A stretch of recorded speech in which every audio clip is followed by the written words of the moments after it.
on what's happening around the world, including in Ukraine, Russia, Iran, and I'm sure some of these themes will cross over. So we're lucky to have Hamlet Yusuf as part of our community at Iron Gate Capital. It's well, you'll tell it better than me, but and I look at it as an ecosystem that they've created by investing in funds and then having a sort of a great portfolio around dual use national defense, security, and cyber themes. And that gives you a lot of insights. And then your background, your ecosystem helps you enlighten us on the subjects of today. Yep. Well, good. Thanks for the opportunity. I got a chance to listen into to Adam's comments yesterday on Russia as well. This is obviously something that I am very close to for personal and professional reasons. For these guys who don't follow me on LinkedIn, I'm pretty vocal in terms of kind of breaking down how I see the world through my perspective. Quick background. Our fund, we're focused on investing in early stage technologies that have an application in national security and defense. We're a bunch of shameless capitalists. We want to make as much money as we can for our investors. But our version of impact investing is invest in technology that enhances Western style democracies and ideals and enhance the national security and economic security of our country and our allies. So I guess a different kind of impact investing. This has been our thesis for well over 4 years when we started pulling this idea together. We've been talking to family offices for, God, I'd say probably as late as 2018, 2019, saying that this whole global war on terror had run its course, and we're going to go into a world where you have an emergence of a Cold War II a mindset, and we're going to be on the precipice of a third world war with China, Russia, Iran as our near peer adversaries. And the way to win this war, win this conflict, is going to be a re-execution of the playbook that we saw in the 20th century, which is a mix of soft power, irregular warfare. You're going to see proxy wars and conflicts in other parts of the world, but hopefully we don't get into a full-on conflict. But we saw this train wreck coming. I spoke about, I think, 6 months ago when Putin first invaded to the same group, and one of the things we had talked about was what we saw was almost like a 3-act tragedy here, borrowing from Shakespeare. Act 1 was Putin's invasion of Ukraine. Act 2 was going to be the emergence of Iran as a serious issue, although even I didn't see this revolution going the way it's going. And then Act 3, which is I think the worst part. It's a little quiet right now, but Xi is right now in the process of being coronated as the emperor, or whatever you want to call him, whatever deity title he gets of China. And I think China has their own desires and wants in terms of what they want to see happen geopolitically. But going back and focusing specifically on Ukraine and Russia and Iran, I'm not going to rehash everything that Adam talked about yesterday. And Adam's going to chime in by all means. Come on in. But what you're seeing here is if I had to handicap this, and using football as a metaphor, it's the start of the third quarter. It's been a hard-fought battle for the first 2 quarters, but if I look at the scoreboard, right now Russia is still ahead by probably about a touchdown. I think they're still going to lose the game, but if you look at what Putin has right now, he is sitting on all 4 provinces in eastern Ukraine. Whether the rest of the world wants to recognize it or not, he's gone through and annexed the Donbass, Kherson, and Zaporizhzhia, and he's basically claiming those territories as his. Those regions represent a significant chunk of Ukraine's ability to produce energy, and he is now basically claiming that as his. The relevance and importance of this is pretty important. Going back to May, when the West began to supply weapons through Poland, through other parts of Europe into Ukraine, Putin was very clear. He did not want any of these advanced weapons to ever touch Russian soil. He would view that as grounds for significant escalation and conflict with not only Ukraine, but the West. So right now, as Ukraine continues to push into Donbass and against the Russian front lines, by Putin claiming those lands as his, he's probably going to continue to use that as justification for his escalation. Now, everyone's been very concerned over the last couple of weeks in terms of his saber rattling around nuclear. Um, the threat, I think, of a nuclear war is probably the highest it's been, obviously, in most of our lifetime. Probably the highest it's been since the '60s. In its totality, it's still not a high probability event, but it is a threat that we need to be mindful of. Now, that doesn't mean there is no other escalation options, and you're starting to see some of that being brought to bear by Putin, attacking civilian infrastructure, indiscriminate bombings and attacks on cities, city centers, agricultural targets, energy targets, sunflower depots, sunflower oil depots. This is all, I think, Putin's effort to debilitate and exert maximum pressure, not only on Ukraine, but I think the rest of Europe, because he does need some sort of an armistice. He needs a break here because what you're seeing with him right now, he dedicated, I think, what, 150,000, 175,000 troops at the onset of this war. By many estimations, he's lost anywhere from 50 to 60,000 of those troops. Those numbers, I think, are a lot higher than what he thought was going to cost him to achieve what he has right now. So you have this deployment or this calling up of 300,000 some odd conscripts now as kind of a partial mobilization. Well, these guys aren't trained. They're not going to show up in theater tomorrow. It's going to take time to do that. The one thing Putin cannot afford to do is he cannot afford to lose the lands he's in right now. If he loses these lands and he's pushed out of eastern Ukraine, he's, I think, literally done. The powers that be around him, I don't think are going to stand for it. And kind of there's, I guess, a back and forth of how long does Putin last? Is it weeks? Is it months? Is it years? There's a lot of ways to speculate around that. I think at some point the end will be sharp and brisk. Whether that happens 3 months or a year or 2 years from now, I think is too early to tell. But what he needs to do right now, he needs to escalate, and he needs to force and pressure the West into some sort of appeasement.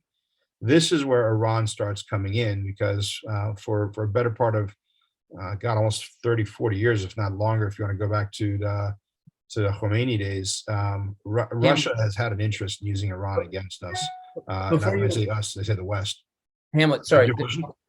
Yeah, I do. Just sorry to interrupt, but you talked about, before I go into Iran, you talked about not losing the land, and we've been hearing about inches up and losing certain parts with the counter offensive by Right. How do you put the over-unders on those territories, and what are the factors? I mean, the main territory he lost was Kharkiv, and that was the big loss in early September. But Kharkiv is not part of the Donbass. Kharkiv is not part of the traditional Russian-speaking territories of Ukraine that he wanted. It was a great buffer for him to have, but it wasn't an end-all be-all. If you start seeing attrition into the actual Donbass and actual turf gain there, systemic turf gain, then I think that starts really pushing Putin into a corner. And a caged Putin is one we've always been warned about because we have no idea what he's going to do next. The Donbass isn't as much of a concern as Kherson is. If he loses Kherson, and that's looking more and more like a real probability. He loses a key point on the Dnieper River. But more importantly, the water coming out of the aqueducts off of Kherson feed Crimea. If Ukraine wants to starve out Crimea and cut off Crimea, all they have to do is cut off that water. Crimea is a giant rock in the middle of the Black Sea with not a lot of fresh water access. So if that happens, Crimea is now fully isolated. The bridge is now damaged and gone, and the land bridge that Putin coveted so dearly is gone too as well. So if you're looking for escalation trigger points, that's where I would look. I don't think he loses the Donbass. I think the Ukrainians would have to move in mass. There's just too many. I think from my understanding, there's too much deeply embedded resistance in terms of Russian separatists or pro-Russian populace in Donbass. But Kherson's a different story.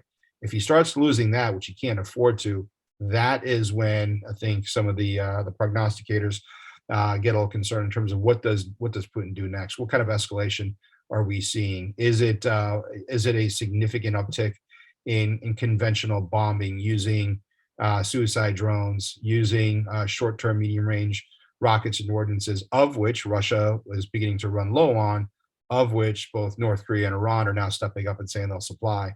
So they have a kind of I guess a fellow supporter there in Asia that wants it to last. That becomes an issue. The worst case scenario is at some point, if none of that works and the Ukrainian forces continue to push across that land, what kind of risk do you look at now in terms of either a chem bio attack, a quote unquote nuclear accident, or a tactical nuke? The last two, I think, are entirely in the realm of possible. The probability is beginning to tick up. And I don't think it's a majority. I don't think it's a fait accompli, but it is an area to be very concerned about. Okay, and then you're gonna switch over to Iran. So yeah, the Iran piece is interesting. Iran is now stepping up in a significant way to support the Russian forces. There's been a series of reports over the last couple of days about Iran providing drone and suicide drone infrastructure for Russia to use against Ukrainian targets. I think some of the ordinances that hit in Odessa and Kyiv over the last week were alleged to be Iranian manufactured drones. There's reports now of Iran and Russia cooperating and coordinating on Iran supplying short-term, medium-range surface-to-surface rockets and weaponry to Russia. And in many cases, this is coming with some sort of support from the Iranian military, in this case, the IRGC, the Islamic Revolutionary Guard. This is kind of the elite guard, or the elite military wing that Khomeini established in 1979 to not only protect the Islamic Republic, but help export the revolution abroad. These are the same elements that were involved in direct targeting and attacks against U.S. servicemen throughout the Middle East, in Lebanon, and the Khobar Towers, the Beirut bombings. IRGC is linked to the synagogue bombings in Argentina. So their thumbprints on terrorist activities throughout the world are pretty robust. And this isn't entirely new. I mean, the IRGC has been working in Syria in close coordination with Assad and his regime, and Russian proxies in the past as well. So for them to all of a sudden show up in Crimea or on the Western front in Russia, I don't think is a big surprise. The issue you're starting to see inside Iran, and we'll pivot here, and I'll come back to the Russian piece on a Q&A.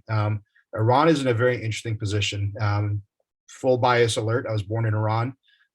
We fled after the fall of the Shah, and so I have a deep visceral disdain and hatred for that regime. So I'm not going to try to sugarcoat that, so that there is some bias here in my comments. But needless to say, I've known the Iran target for my entire life. In my service in the national security diplomacy arena, when I worked in the federal government, given my background, Iran is a target set that I've understood and known for many years. So I know them well. What you're starting to see happen in Iran is really unique. You're seeing it's almost like, so going back to Iran in 1979, the general population was not happy with the status quo. They wanted hope and change. They wanted the Shah out. They wanted something different. What they got is they got something they were not bargaining for. The only organized groups that were in Iran once the Shah fell were the Marxists, which were trained by the Soviets. They ended up becoming the MEK, and by many estimates, Khomeini, to a certain extent, was either influenced or controlled, or that's a separate conversation, by the Soviets, but it's basically the Islamic Republic. Those two power centers represented a small minority. They took power, they consolidated power, and you're basically off to the races. What you saw in 2009 was a unique uprising inside Iran. Nobody really saw this coming until it came. It was basically the children of the Iranian Revolution who were rising up and who wanted more Western style freedoms and democracy or social change. Those uprisings, those protests, they were real. I mean, they were significant in the sense that various parts of the Iranian society was behind it.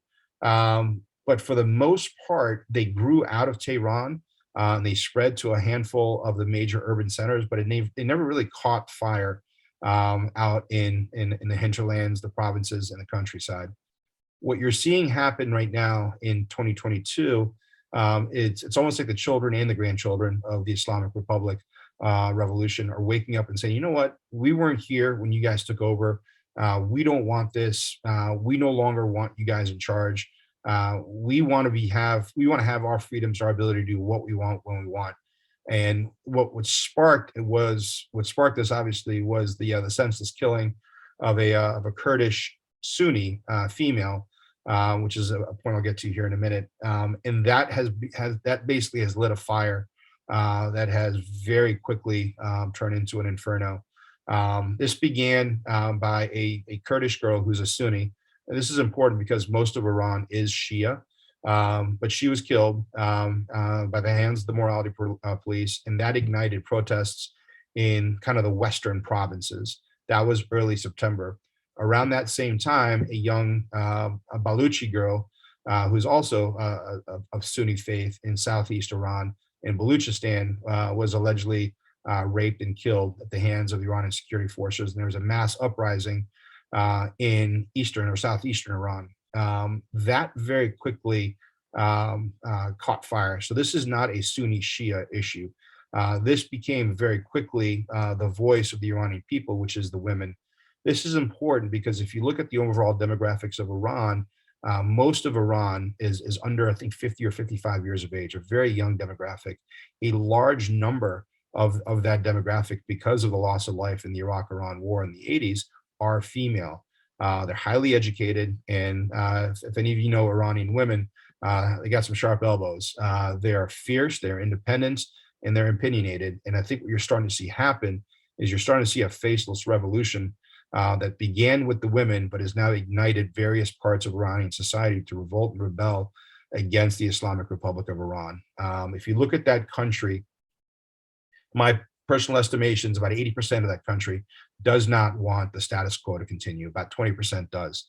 That 20% represents a mix of people who are true believers of the Islamic Republic, the ideals of the Islamic Revolution. They're hardened Shias. And then the other part, small part of that 20%, is basically the military industrial complex or the oil industrial complex, the 5 or 10 families that control Iran. They may have had their roots in Shia and in the Islamic Republic and the revolution, but they're purely motivated by greed, power, and control, and they don't want to relinquish that. They saw what happened to Assad, they saw what happened to Mubarak, they saw what happened to Salah and Saddam Hussein. They don't want to lose power because, I mean, they're a small minority, but they're sitting up on top of a 75 million person economy driven by fossil fuels. One of the things you saw happen between 2009 and 2022, I think, is a steady mob-like turf war between these two small minorities that control Iran. People who believe in the faith, people who believe in pure and absolute control. What you're going to see happen now is this escalation has gotten to the point now. It began out in the provinces, but it has spread very quickly to every major province, every major city center throughout Iran. And these protests are starting to ignite inside Tehran as well. And it's not just the urban youth who want to listen to their MTV and want to have a Western style a lifestyle. I think it's a whole of society approach to rebelling and resenting against what's happening from an Islamic Republic standpoint. They want true regime change. Now, where we go from here, I think is anybody's guess, but I do think this is the closest we've come to true regime change inside Iran than obviously since 1979. Friend of mine who's a fund manager in options, we're kind of going back and forth on geopolitics, and he's like, well, who really cares about what happens in Iran? I know you do because you're Iranian, but what's the impact on global markets? What's the impact on the economy? Who cares? Who cares is I think everyone should care. There's a great book written, I think about 15 years ago, called the Persian Puzzle. It's still relevant today. It talks about how Iran is a key Rosetta Stone in not only U.S., but I think global geopolitics. So goes Iran. That becomes a key pivot point in terms of what happens in the Middle East. I actually think if you look at MBS and you look at the Gulf states, they want some sort of a Middle East renaissance. They want some sort of a détente and stability in the Middle East. They want to take the Shia-Sunni sectarian conflict and tamper it down if they can. And this is again my personal opinion. I think they want some sort of a stable working relationship with Iran. They just don't have any trust and faith in the government that's there right now, because part of the government, hardened true Shia, they have no love and no respect for the Sunni faith. So that is a key issue there. So if you have regime change inside Iran, you then have a potential for a stabilizing force in the Middle East. Israel now no longer is the pariah and the target of Iran, because if you take a look back, what's happened over the last 2 or 3 years with the Abraham Accords, you no longer have a Gulf, Saudi, Israeli Gulf. You actually have the Israelis and the kingdom and the Gulf wanting to stabilize, normalize relationships. If we have true regime change inside Iran, that takes a significant step in helping stabilize what's happening in the Middle East. A stable Iran, obviously, what's happening inside Ukraine and Russia right now, takes a key resource and a supplier away from Putin and what he's trying to do with his expansionist goals and ideals in the Caucasus and in Eastern Europe. And that brings us down to China and kind of what Xi wants and needs. Xi needs Iran. They need the fuel supply. They need the energy resource. If Xi truly does want to go on the march and become the dominant superpower, they're going to need an energy lifeline. And right now, that's the oil fields in Eastern Ukraine. It's Russia, it's Iran, it's potentially the Gulf. So Iran matters significantly. And if you have an Iran that has normalized relationships with the Middle East, that has normalized relationships with the U.S. and the West, you've now taken a significant potential resource off the table for China. And the implications and impact on that geopolitically over the long run are immense. We haven't even talked about China, but I mean, that's probably a separate call. I mean, they have their own visions in terms of what they want to have happen. I can talk about this for the next 3 hours, but hand it over, maybe do Q&A and see which way we want to take this. We will have an event on China. Actually, Stephen Burke, we're collaborating on that. Great. But yeah, Daniel, you had your hand up earlier. Yeah, thanks, Mark. And thanks for your comments. Really interesting. I'm just wondering, you mentioned the Russian losses, but the media is very, very loath to put anything negative about Ukraine, including about losses. Do you have any sense of what their losses have been, and where they are? There's this it's almost like a comic book, right? Where the Ukrainians are the superheroes, and it's just like the Russians are dying. And we all understand that it's going both ways, and it's brutal and all of that. So I'm just curious as to what that looks like to you. And the Russians can continue to mobilize if they need to. It's a question of domestic political challenges. The Ukrainians, I don't know, can they keep putting people on the front lines if they're dying? Well, but Daniel, I would challenge that. I think, I don't know, where are you sitting right now? I'm sitting in Moscow right now. Yeah. Just but I have access. But I read everything. I mean, I read. No, you have your VPNs, but you have access to what we don't have, which is that propaganda set of channels. But I don't watch the propaganda. I don't watch propaganda in any country.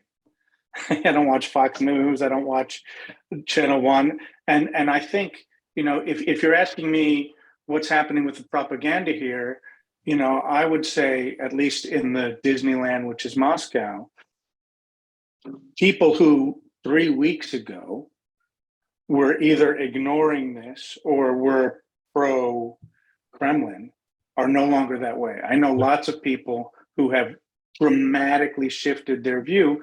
I don't know if that, if you go out into the countryside and if you go to the smaller cities, what's going on. But, I would say there's been a dramatic shift in the political climate. Hammond, I'll let you answer. I just have what other choice do they have but to defend their country and send people to the front lines? And if they can be armed, and does Russia have an No, endless? I guess my question's a little bit different, Mark. Um, one of the things that Hallett said, which is really interesting and is not often said, is that, at the end of the day, the Russians are just bigger and have more and will, if they want, they can just destroy the country if they need to, right? That's how Russia fights wars. Right. Russia fights wars by taking the chin in the first year of battle, and then very inefficiently and very ruthlessly throwing as many bodies they can to an issue. They did that in World War I. They did that in World War II. They did that in Chechnya. They're doing it here in Ukraine as well. I mean, Putin doesn't give a shit if he lost 100,000 soldiers. He's got a 1.3 million person army that he's going to try to tap into, and a greater mobilization than he can potentially do. The issue with that, though, I think you touched on it. If 50,000 Russian soldiers come back in body bags, and their moms and wives who are out from the rural countryside, who aren't in Moscow or St. Petersburg, are crying for their lost souls, that's not covered, that's not seen. But if Putin is forced to throw more bodies at this, which he will be, he does at some point run the risk of igniting some sort of an uprising within the masses. But because Russia is so disjointed, I don't see that having that same side of scale unless that uprising comes from the two cities that matter, which is, I think, St. Petersburg and Moscow. To your question in terms of where does Ukraine stand on this? I mean, do the math. I think Russia's got a 5-to-1 advantage in terms of body count for troops. The big issue that there's two things that are different on that one. That number is based on fighting age males coming out of Moscow against fighting age males coming out of Ukraine. You guys all saw the news clips going back 6 months. If you're 18 to 80, you're picking up a gun and you're fighting, and you're volunteering to fight the Russians, and you're fighting for your homeland, like Mark said. The dynamic that has changed and shifted, though, is when you're being attacked by a superior force, by using technology, by using asymmetric warfare and guerrilla warfare, and fighting on your own home turf, that is a significant levelizing force. It's happened to the Russian. It happened to U.S. forces and Western forces in Afghanistan, Kandahar, and Iraq, and everywhere else. The indigenous population with motivation, mildly armed, can do a significant amount of damage to a superior force. Now, as the Russians are starting to go on the offensive, as the Ukrainians are trying to go on the offensive and push into the occupied territories, that's where I think they're going to need better training, and the man count issue over time will become a problem unless there's a continued steady supply of advanced weaponry to help level that playing field. Because they're on the offensive, they are now out in the open, which means the Russians can hang back with entrenched forces and fire back and inflict damage on Ukraine. I do think that this conflict, and I've been writing about this in kind of the private emails I put out to our investors. I do think that we are at a point now where you're going to see some points of escalation, but until there's a meaningful effort by the West to really arm and support a Ukrainian, I don't want to say an invasion, but an offensive to push the Russians out of eastern Ukraine, or you see a significant escalation from Putin through indiscriminate bombings and God forbid anything worse than that, you're at a point of a stalemate where you can make the argument Ukraine does not have the overall resources to sustainably push Russia out, and Putin is falling into a point where he does not have the resources to fully expand beyond where he is right now. He's now desperately trying to hold on to the turf he has because he cannot afford to lose it. So, and I felt like I cut you off, which is not my style. Did you get your question asked and answered? I mean, I guess a little bit. The real question, I think there's, from my perspective, and I am in Moscow, and I can tell you the people who are left in Moscow from my and your former colleagues in the finance world, nobody wants this thing to end peacefully more than we do. Right. It's brutal, and it's very hard. It's very hard to be here, and I know people who have been invited, and forced to join the army and leave, relatives of people I know, sons of people I know. So it really hits home. My question really is a little bit different in that, and the reason maybe I didn't ask it very well is just that, I know very little about military doctrine and people and numbers and all of this stuff, but I find it hard to believe that any time in the foreseeable future, without the direct participation of foreign armed forces, that the Ukrainians get back to the territorial situation on February 24. And so I guess my question is, they might take Kherson, they might push back around some of the other things, but largely I think we're in a frozen conflict. And the Russians will lose 10,000 people. I think we're at a frozen stalemate right now, and I think what Putin basically is trying to do, Putin is trying to survive until winter, realizing that the energy pressures and issues on Europe, the political dynamics here inside the U.S., the economic malaise that's about to hit global markets or is going to accelerate in global markets, is what he's hoping at a certain point the world begins to say, you know what, all right, enough. Let's just, he's not going to leave. We don't want to get a nuclear war. You keep that land. We'll move on. We'll figure our shit out down the road. That's where I think he wants it to go. That's, to him, that's victory. He wins at that point, because if that happens, you have now appeased Putin. If that happens, he now controls significant energy resources in eastern Ukraine.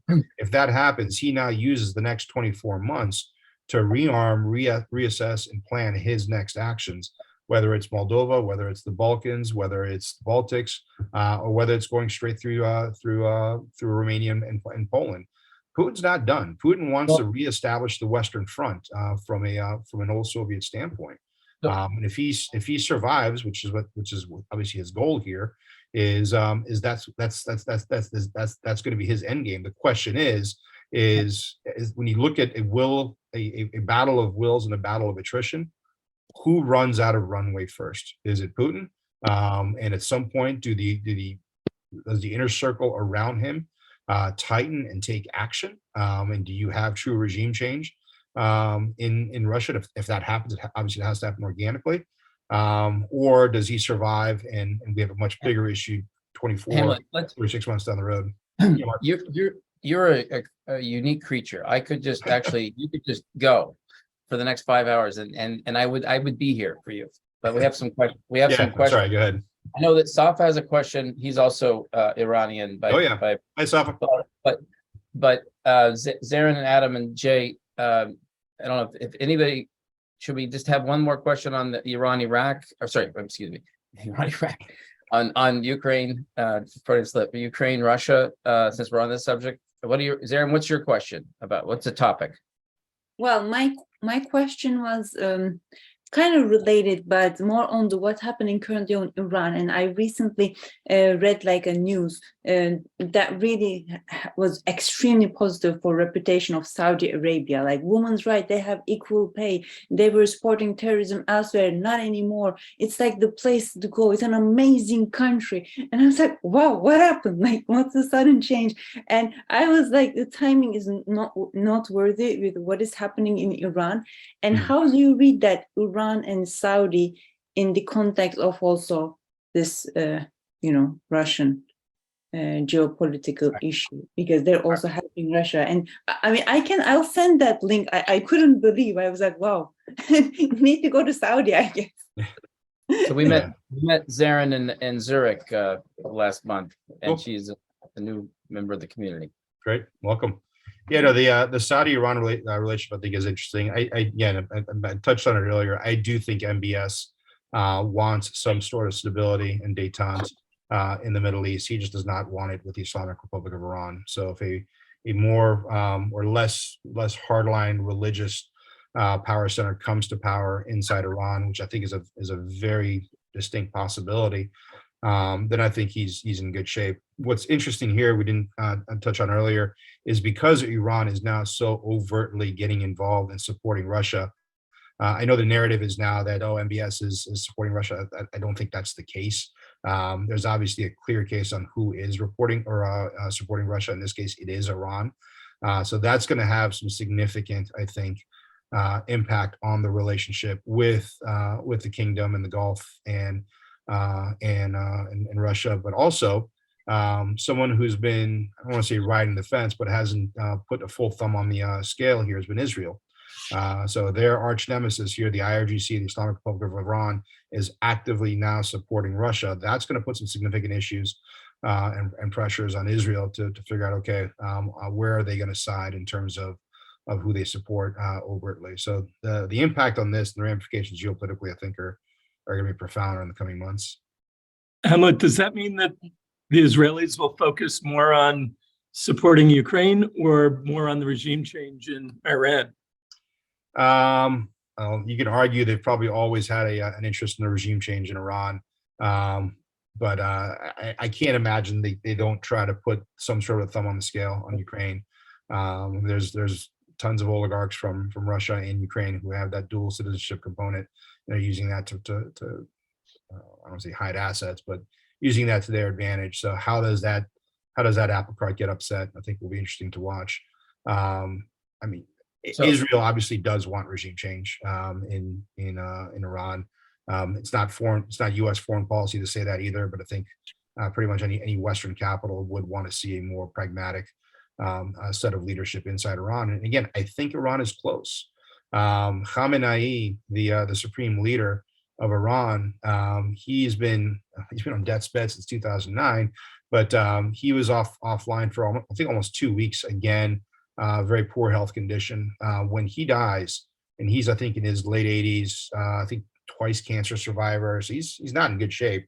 When he dies, that is I think going to ignite a significant turf war inside Iran. So those two power centers that I talked about, the hardline clerics versus the military-industrial complex, who's a little more pragmatic. I think they're duking it out right now, and that death, I think, is what's going to kickstart a really true violent turf war or mafia-like turf war within those power centers. There's speculation that Khamenei now is trying to groom his son to be the heir apparent. I mean, you want to talk about an uprising inside Iran. They don't want a monarchy, and they definitely don't want a clergy. And the last thing they want is a clerical monarchy, and that's what they're getting if Khamenei's son takes power. Hamlet, let me let it, Safa, you had the earlier question. Again, a fellow Persian. Sure.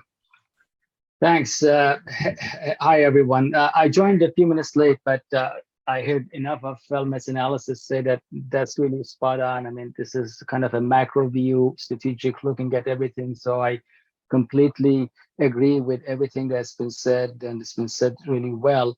The one thing I wanted to add is that, as Felmet said at the end, we don't know how it's going to end. One thing that I think we could say we know is that at least for the next year, it would be very high volatility in Iranian politics. Yep. Even if there is a change in the next 6 months, it won't be a final change. It won't necessarily be a change to the better. It could be change to the worse. So in terms of the geopolitics, the strategic investment outlook, we should expect very high volatility, I would say, even for the next 2 years, but certainly for the next year, because the complexity of the web of power in Iran is not like anything else that I've seen, and I think most investors have seen anywhere else. It is a combination of religious, industrial, military complex. Yep. That is interest is intertwined with maintaining a corrupt system. That yep. corrupt system can only exist if they can push through religion, including hijab and all the things that they're pushing. So if it was China, for instance, or some country like that, you could say that, okay, the Revolutionary Guards will do a coup because they want to maintain their own benefits and their own operations, and they would move on. But they can't do that because they need this religious guard around them to give them the veneer of legitimacy among people. So it's a pretty complex web. We all talk about it every time I'm here in New York, actually visiting my uncle, and invariably when we sit down, discussions about what is going to happen, what can be deduced from the past 40 years. But the fact is that we can't. The Islamic Republic is extremely strong inside. It has this web of operations everywhere in the society, and it's going to be very difficult to change this. So that's just one comment I wanted to make. Yeah. Are you around? Are you around for lunch tomorrow? Are you heading back? I am heading back tomorrow. I'll see if I can come by for lunch, depending on when my flight is going to take off. Okay, yeah, again, l'adresse. I know, Jay Sauvé, you had your hand up at one point. Yeah, it's just more comment. I mean, this is sort of like a thing I've always followed for the last 20 years, and it's kind of to Daniel's question. Russia has had air superiority for the entire time. They have had artillery superiority for the entire time. Most of the deaths that occur, I don't know, World War I and World War II, were from artillery. It's a devastating weapon. And you had Ukrainians who had size in numbers, but they had antiquated equipment. If you look deep down in the details of the weapons they've been getting from the West, they've been junk. Besides the HIMARS and some of the newer stuff that's starting to come out. So you have inferior weaponry, you have no air superiority, you have no artillery superiority. And I think the losses on the Ukrainian side have been significant. And another thing that's happening, I think that Russia probably is waiting for winter, but for also another reason. I mean, that's like their wheelhouse. I mean, cold winter freezes over. They're like, this is what we do. But so do the Ukrainians. So do the Ukrainians, but now they might have their energy knocked out. Yeah. Well, energy knocked out. I think they rely on train lines, and those have been bombed, and supply lines therefore are tough. I just feel like I think it was Daniel, and I think that unless there's a detente or significant Western involvement, it's a very challenged likelihood of something else. And then my biggest concern is, let's just say, and it's been mentioned that Putin is the end game is getting him overthrown, but like given overthrown by whom? Yeah. If he's getting pressure by these hardliners, like from what I understand, and I am not an expert, but Putin has always not really been like a super hardliner. Like I don't know if you want him replaced with someone else, like who's a hardliner. If they're someone people get under pressure, like those are super bad guys. Yeah. There's bad guy and super bad guy. Yeah, no, the issue with Iran and Russia is there's a lot of similarities there. These are not governments. These are criminal syndicates, mafia syndicates, organized by a strong man. If and when there is regime change in Iran, if and when there is regime change in Moscow, the likelihood of whoever takes over that seat, we're not going to get a benevolent drug dealer who wants to give up a life of crime. We're going to get somebody who's probably somewhere within that realm. Especially in Russia, because I think the people who would want change have no access and are so far removed that that's just not going to happen. Our best hope for Russia is whoever takes over is so greedy and so self-centered and so wants to live the good life that he realizes that in war and conflict there is no good life, and he's going to want to de-escalate to a certain point so he can consolidate power. That's the near term upside, but there's no guarantee that that's not going to lead to a much greater conflict with Russia in the long term. Iran, I think we have a greater shot of getting some reform there, but both I don't think are in the near term, let's say, positive. Hamlet, we've gone to the 12 o'clock hour, but I don't want to. I'll let this continue if people want to continue to ask questions. And Adam, you had a question or comment, but I would just say Adam and Jim Hawk, you guys could continue to lead this discussion. Well, you all can. You're all co-leaders of this, so carry on. My question, Hamlet, to talk a little bit about what Jay just brought up, as well as Dan earlier, the 5-to-1 troops. What role does the training of the Ukrainian troops play in this? The Ukrainians have been training with Western countries for at least since 2014, certainly before that as well. And they are fighting in their own territory. Mm-hmm. So my question is, what impact does that training have? The second thing I wanted to comment on what Jay said in terms of the Russians and the winter being their wheelhouse. It's also the Ukrainians' wheelhouse. Keep in mind, it Yep. was the Soviet Union, the Ukrainians, Russians, all of them were fighting, as well as in Napoleon, World War II. They're both very well versed in that winter battlefield. Right. So my question, back to my question, is about the training. Yeah, I think there's no doubt that and this is Western bias, but I think the level and quality of training that the Ukrainian conscripts are receiving is probably far superior than what they're getting in Russia. An interesting dynamic is Russia. So let's go back to the Soviet Union. They were this monolithic, mighty superpower that literally crumbled overnight under the weight of the inherent bureaucracy and rot in the society and the foundation of what the Soviet Union was built on. Out of that collapse came a bunch of 30, 40-year-old something true hardened Soviet acolytes who believed in the system but saw the entire foundation collapse before them. These are the oligarchs. This is Putin. This is his inner circle. So they've been rebuilding Mother Russia based on those same flawed DNA and ideology, and you're starting to see that in how they're going to war. Frankly, I think the only reason this is a fair fight right now is purely a numbers game.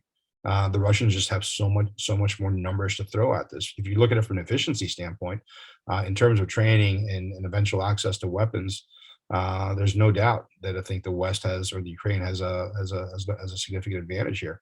I do think that we are looking at a near-term stalemate in Ukraine, unfortunately, and I think you're going to see escalation in an asymmetric attack against the West and Ukraine. It'll be against civilian infrastructure and economic infrastructure inside Ukraine, but asymmetric attacks in terms of cyber, I think, is now becoming much more of a real issue against Putin's targets in the West who are supporting this war effort. And he, in his mind, is justified because he is no longer being attacked in Ukraine. He is now being attacked in quote unquote Russia, because he just drew a line around the Donbass and said all the stuff that I just stole is mine. So you cannot no longer come after it. And that to him is his sick justification to escalate this offensively against the West. He is still making the bet that when it comes to a battle of war, will, and attrition, that the resolve on the Russian side is going to be greater on the Western side because of energy reliance, because of geopolitics, because of economic issues, because of his perception of weak leadership in the West. No one has the stomach for a long fight. He does, and he needs to continue to project that. And that's why I think escalation or violence coming from Russia is nowhere near abiding. This will end, and I think it'll end very abruptly and quickly for Putin. I just don't know when or what that mechanism is going to be. And whoever says they know is, there's a scenario where it happens very quickly, but you just don't know in situations like that. Helmut, what do you think is the potential for Putin to use tactical nuclear weapons? And under what scenario do you think he might do that? I have been, everything I've written about so far, I have been right on over the last 6 months. And for those of you guys who are on my newsletter, they've been pretty grim. The one thing that I hope I'm right on is the fact that Putin, at the end of the day, is an egotistical SOB. He wants to go down as Putin the Great. Putin the Great will become Putin the Great if he expands territory for Russia. You will not become known as Putin the Great if you kickstart a nuclear war.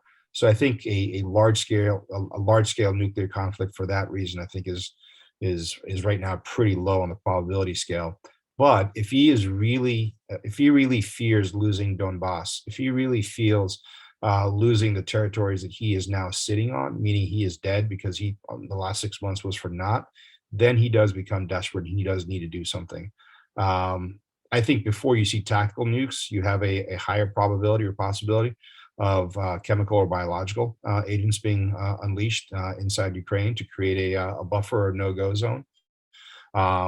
If he does go tactical, again, this is purely my opinion, you could see a scenario where an engineered or rigged accident around one of the nuclear plants inside Ukraine would be used to mask a tactical nuke, or would be used to create some sort of a buffer zone where people can't travel because of the fallout.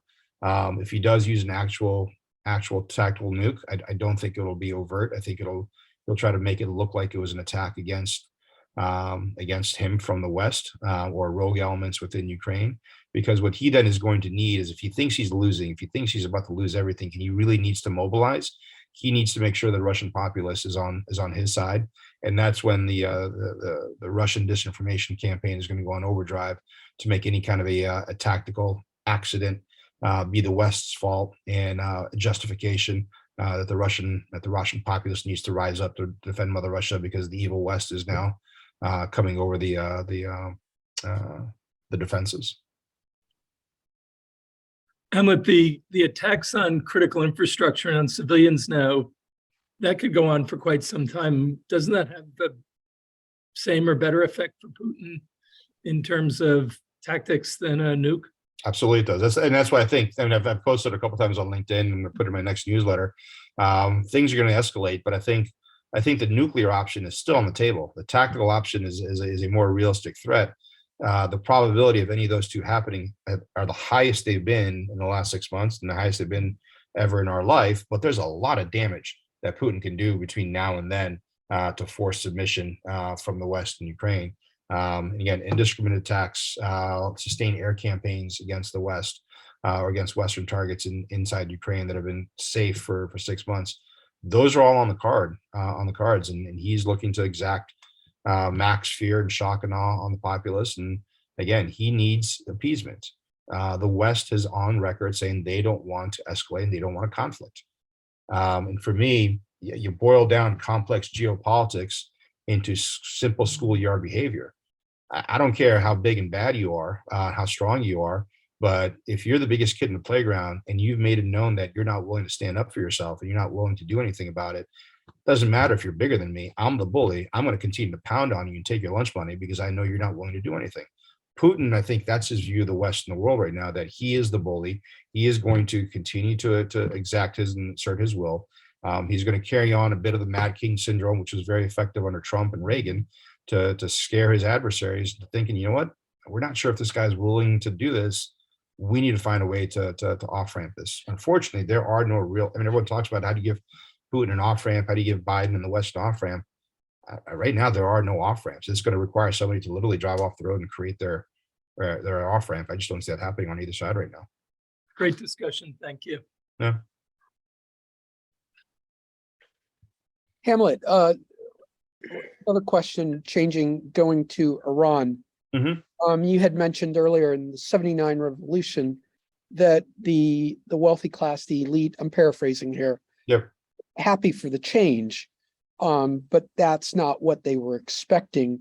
And my reading of this, Western governments were expecting the Iranian military to hold ground and allow for, not for the mullahs to take over, but that they would interfere and Yep. create a more democratic Iran. Yep. What are the similarities to that today? Because you do have those two power Yeah. places, being the Iranian Revolutionary Army. Yeah.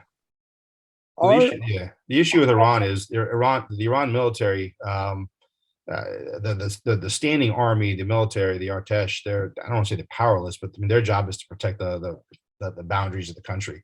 Right. The people who are truly in charge it's the IRGC, it's the Islamic Revolutionary Guard Corps, it's the Quds Force, who does the more lethal operations overseas, kind of their version of JSOC, or the Special Operations Community.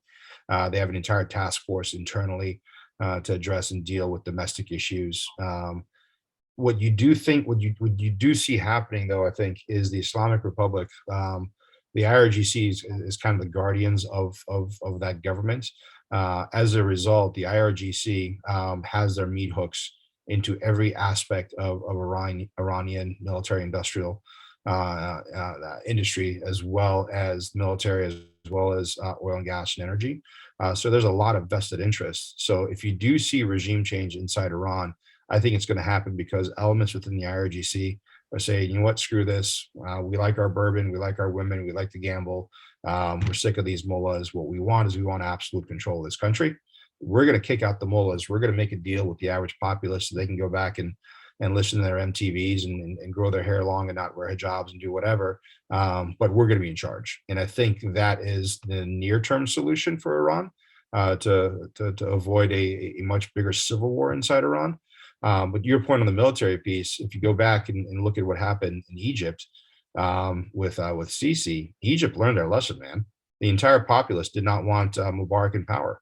Mubarak was booted, and the only organized faction, a small minority within Egypt, was the Muslim Brotherhood. So while 80% of the country, 90% of the country was trying to figure out what to do in a post-Mubarak world, the Brotherhood very quickly came in power and took over the government in Egypt.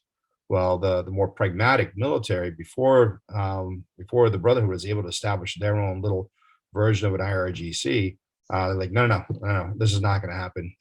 We saw what happened with this recipe inside Iran. It's not going to happen in Egypt, and they rose up and booted the Brotherhood out.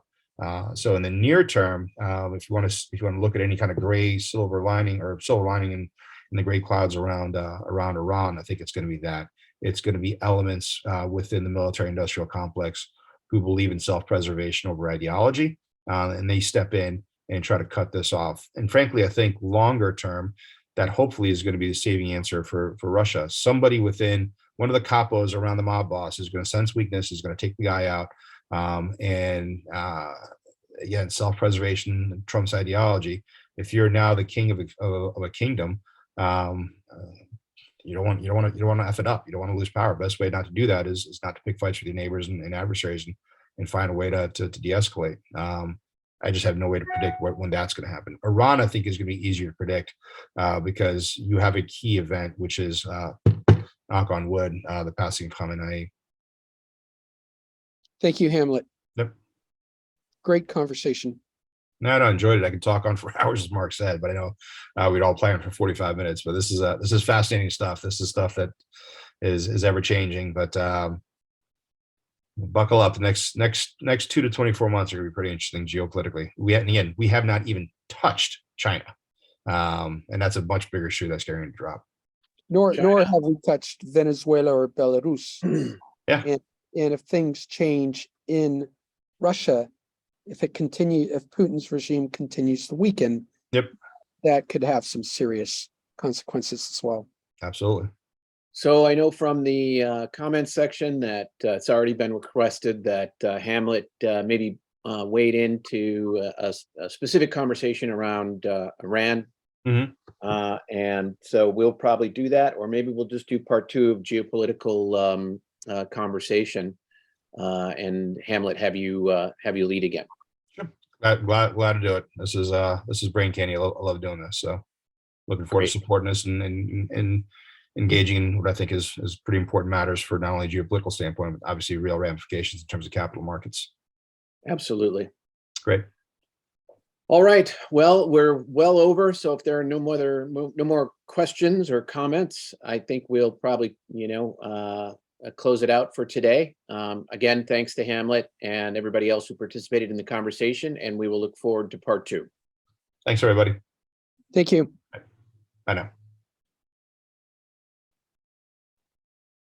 Come join our 361 firm community of investors and thought leaders. We have a lot of events created by the community as we collaborate on investments and philanthropic interests. Join us.